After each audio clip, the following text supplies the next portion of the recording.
Anyway, so... You can't even start. Okay, today we're going to talk about miracles. Our church is a church of miracles because we believe that just as they passed in the olden times, like the Bible, they happen today. With modern prophets. They do. A lot of people don't know that, but the best part about the show is that we get to tell people about how they all have... Let's take it down a notch. So we...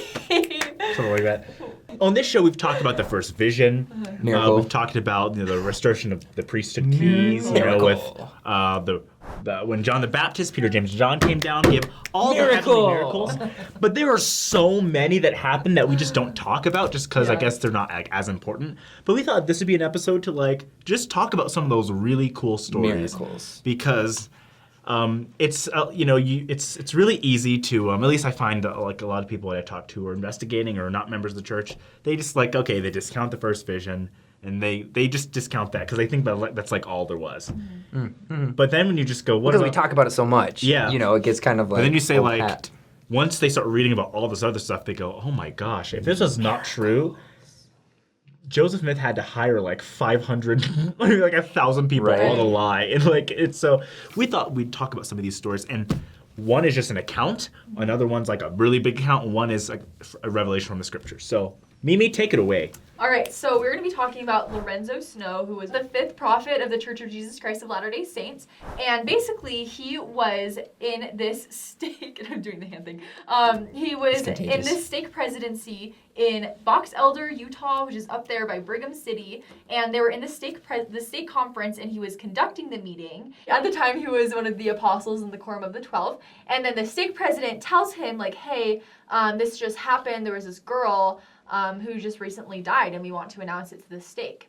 And when Lorenzo Snow got that message, he felt prompted, instead of announcing that this girl died, he actually just said, okay, well, I'm going to excuse the stake president and myself for a second, and we'll be back soon. So they leave, and they drive miles away, and they get to this house of the girl who recently passed away. I believe her name was Ella. And her parents are there, and her family's there, and they're just really upset, and she had died about 3 hours prior. So then they go to the house and they give a blessing to the girl who had recently passed away. And they waited around for a while and nothing happened. So they left. And then a couple hours later, the girl wakes up and is literally revived from her death. And she has this really beautiful account of the afterlife that she saw, and she was actually reunited with her grandfather who had passed away. And there's this beautiful account that you can read more about. But when she arose, she was asking, she's like, where is President Snow? She's like, I know he was here. He arose me from the dead. Wow. And that is just amazing because, I don't know, when I hear about the miracles that Jesus Christ did in his ministry in the New Testament, I love reading about them. And my dad actually had a stroke a couple years ago. And before, when I was reading the New Testament, I thought it was cool that Jesus did all these miracles, but I never really understood it truly. And now seeing my dad after he had a stroke, it's so powerful. And bringing someone back from the dead, I mean, that's something that Jesus did, but that's also something that President Lorenzo Snow did on the earth. And I know it to be true. And I just think it's amazing that we have that account and that miracles can still happen. So, yeah.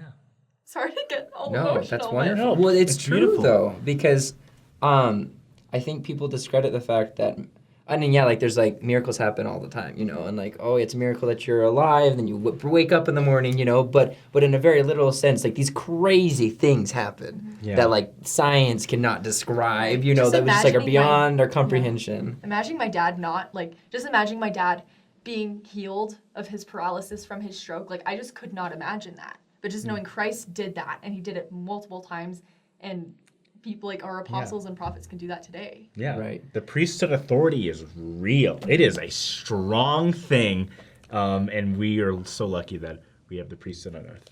And sometimes it doesn't even have to, these miracles that have occurred in the history of the church, haven't even been particular blessings or anything. There's a story of Joseph Smith when he was with the early saints and they're running away from mobs. And they were going to fight the mobs. They had all their guns and they were all ready, and they're we're going to get in a war. I don't know what you want to call it, but they were going to stand up for themselves, which isn't bad. Yeah. But then Joseph Smith just stopped them, and there was this river between them and the mobs, and he just, I'm going to paraphrase, but he was like, let's just behold the power of God. Like, we're not going to do anything. God's going to take care of us. And the men were like, okay, so they hide out in a church, like that was there, and they just kind of like spend the night there. And then while they're spending the night in this church, this enormous storm emerges, and then the accounts of the men who were there say that literally it went from clear blue sky and within moments turned dark. And then winds and lightning and thunder and rain, exactly. And it killed the army that was coming to get them. Not everyone, obviously, but it wrecked them. It wrecked them, and they left because they couldn't handle the storm. They couldn't cross the river by any means because it was so like overflowing with water, and a lot of them were just like they just left. And so God obviously was involved. It was a miraculous statement. Everyone who was, even the people like who were trying to kill the Mormons, Joseph and his people, were like, this is ridiculous. Like, how did this even happen? It was clear literally like an hour ago. And they just booked it because they're like, this is messed up. Yeah. So God's power is real, and it doesn't even have to be like, he's also in control of like nature and how cool is that? I love to compare that with Moses. Right. When he's fleeing with the Jews, he's finally got the Jews. The Egyptians are chasing after him, and they're like, what are we going to do? How are we going to... The water's separating us, and Moses is like, chill, fam, and stick in. The water rises, they will cross it. The Egyptians come in, and God just washes them out. Hipster Moses. Chill, fam, I'm woke. Boom. He's like live periscoping on Twitter from like, hey! He's using his staff as like a selfie stick, Oh my God. We are in trouble. The Red Sea. We are so in trouble. But yes, like it's very similar. Yes. And it blows my mind and that happened within like the last couple hundred years, Yeah. Yeah. And it really did happen. And like we hear about it in the Bible and we're like, yeah, it's the Bible, like of course. But things can still happen like that. This wasn't that long ago. Speaking he paid them all. Joseph Smith paid every single one of them. Because he was they're all loaded farm boy. They're all lying. And remember Mimi, you dumb Mormon girls just want to be Catholic because you're not as pretty as them, to quote Jim Caponzi. So this is one of my favorite scriptures in our canon. It's the prophecy of the Civil War. It is really, really cool. It's found in Doctrine and Covenants, section 87. And this right here, this was in 1832. This happened, right? So I'm going to read from it, but let me just give you the context. Joseph Smith prophesied of the Civil War coming. The Lord told him... Wait, how much... When did the Civil War start? The Civil War started in 1861. So this is like 30 years. This is 1832. This is a while beforehand. And he prophesies of it. He says, a war is going to break out. In fact, this is actually what it says. It says, verily thus saith the Lord concerning the wars that will shortly come to pass, beginning at the rebellion of South Carolina, which will eventually terminate in the death and misery of many souls. And the time will come that war will be poured out upon all nations from beginning at this place. For behold, the southern states shall be divided against the northern states, and the southern states will call on other nations, even the nation of Great Britain, as it is called. And that happened. And they shall also call upon other nations in order to defend themselves against the other nations, and then shall war be poured out upon all nations. Now we'll get into that in a second, but this is in 1832, right?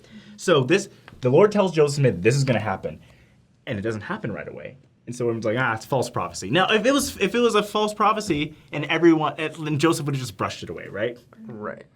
But he kept saying, no, this is gonna happen. And then at the time, political scientists were like, there might be some kerfuffles, there might be some, but no one was expecting a full-out war. Right. Maybe a couple of people thought maybe a war could happen, but nothing like this, especially super clear. Right. Yeah. And especially so saying where it started, and then Britain was involved, because no one thought Britain was going to get involved. You're not going to be specific if you're just making everything up. Have you ever written an essay on a test that you weren't prepared for? Mm-hmm. And you're just like... The reason why George Washington was good, because of the things that were good in which he did. And you're just milking the points, but Joseph Smith, he didn't...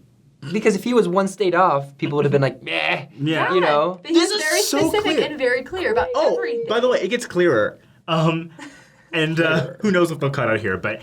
And it shall come to pass, after many days, slaves shall rise up against their masters, who shall be marshaled and disciplined for war. That happened. Yeah.